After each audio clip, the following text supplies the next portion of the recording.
Good morning, class 9th, chapter number 3, Atom Molecules. Student, in the previous chapters, you have learnt about the nature of matter and the formation of the compounds by the combination of elements. But how do elements combine to form compounds? Do they follow certain rules and patterns while doing so? These questions distributed the ancient philosopher too. Students, ancient Indian and Greek philosophers believed that the wide variety of the objects around us are made from the combination of the five basic elements. Understand? You know what are the five basic elements?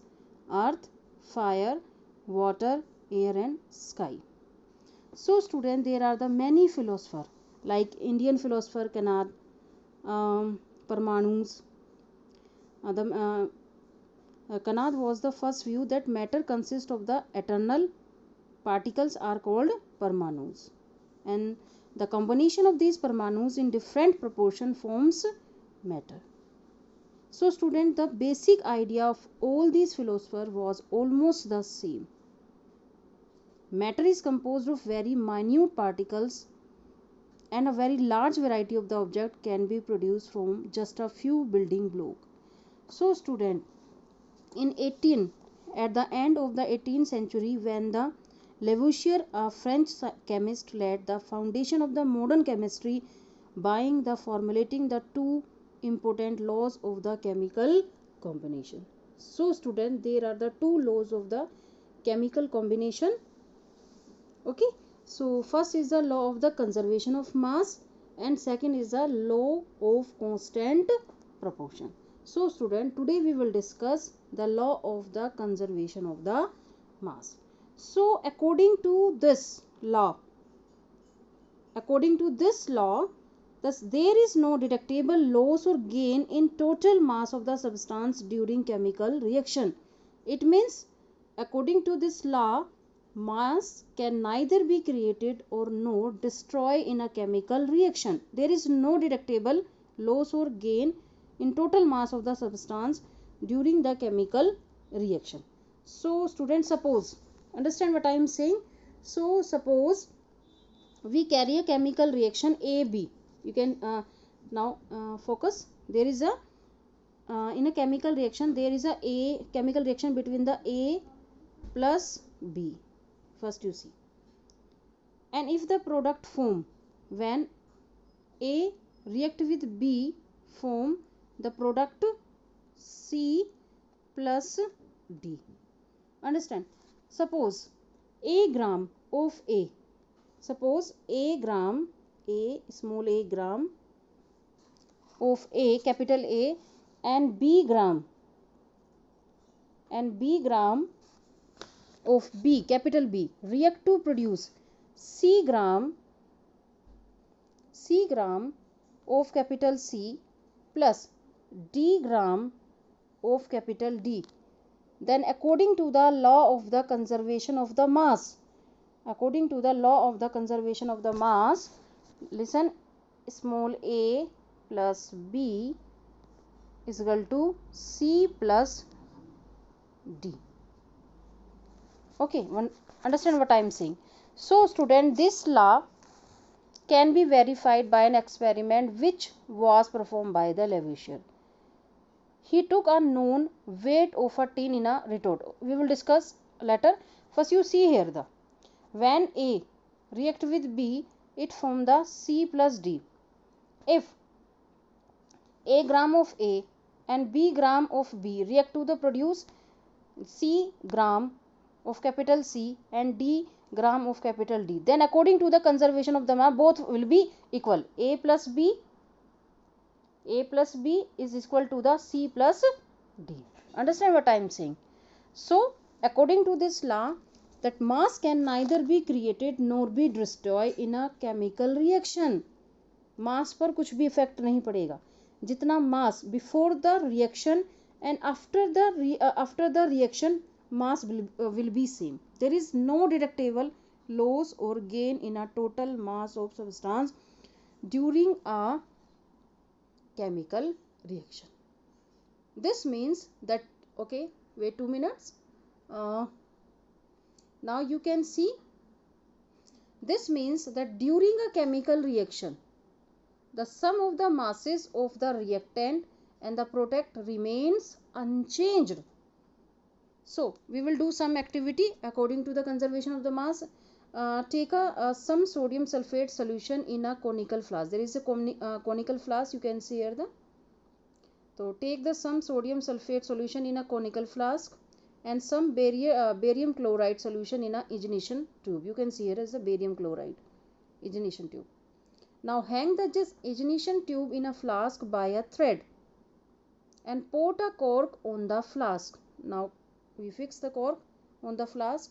Now find the mass of the flask on a balance. We take the balance and then tilt the glass. You can see the tilt. What will happen?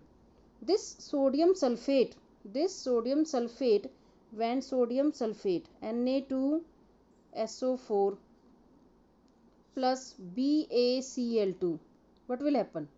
This is a double displacement reaction, exchange of the ions. You will read in 10th class. So you when they mix together, when sodium sulfate react with barium chloride, what will happen? A chemical reaction takes place and the sodium chloride, what will be formed? Sodium ppt of the sodium chloride. The chemical reaction takes place and the sodium chloride and the barium sulfate are formed. Okay, this is a double displacement reaction. This is the precipitate reaction. In this reaction you will find the BaSO4 white ppt and you will find the sodium chloride in a solution form. So again, first balance this solution before the reaction. When you tilt this both chemical, what will you observe? You observe the reaction will take place. Now when you weigh this solution also, so what will you find? Then find the mass of the flask again. It will seem that some of the mass of the reactants and product remain unchanged. Understand what I am saying? So if you take 1 gram this and 2 gram this, so 1 plus 2 3 gram, and after the reactants you find the 3 grams of this product. So it will seem that some of the masses of the reactants and product remain unchanged. And in your NCERT book also there is a two chemical also, a copper sulfate और sodium carbonate. Second में हमने barium chloride, ये वाला हमने example इसमें लिया है. हमने इसमें बेरियम क्लोराइड लिया है 1.22 ग्राम, 1.22 ग्राम एंड सोडियम सल्फेट लिया है हमने 1.53 ग्राम. Understand? So when you till this solution, what will you observe? The reaction will take place, and when you observe this, the mass remain unchanged after the reaction. So laws of the chemical combination, laws of the conservation of mass state that mass can neither be created nor be destroyed. This means that during a chemical reaction, the masses of the reactants and product remain unchanged. Understand what I am saying? So in your NCERT book, there is a page number 32. Here is a question: in a reaction, 5.3 gram of the sodium carbonate react with 6 gram of acetic acid. The product were 2.2 gram of the carbon dioxide. So this is the in-text question answer 32.1. And so what will you observe? This numerical show the law of the conservation of mass or not. Okay, there is a masses of given of all, and then you find the product masses of the product. So you will find the masses will be remain changed after the reaction. So I hope you understand this laws of the conservation of the mass. What is the laws of the conservation of mass? Laws of conservation of mass state that mass can neither be created nor destroyed in a chemical reaction. There is no detectable, not any change in the mass of the substance during the chemical reactions. So I hope you understand. So next is the laws of the constant proportion. You can see. So according to the laws of the constant proportion state that in a chemical compound the elements are always present in a definite proportion by mass. So we will discuss in next video the law of the constant proportion. So I hope you understand this law also of the conservation of the mass. Mass can neither be created nor destroyed. It always be constant. Okay students, bye.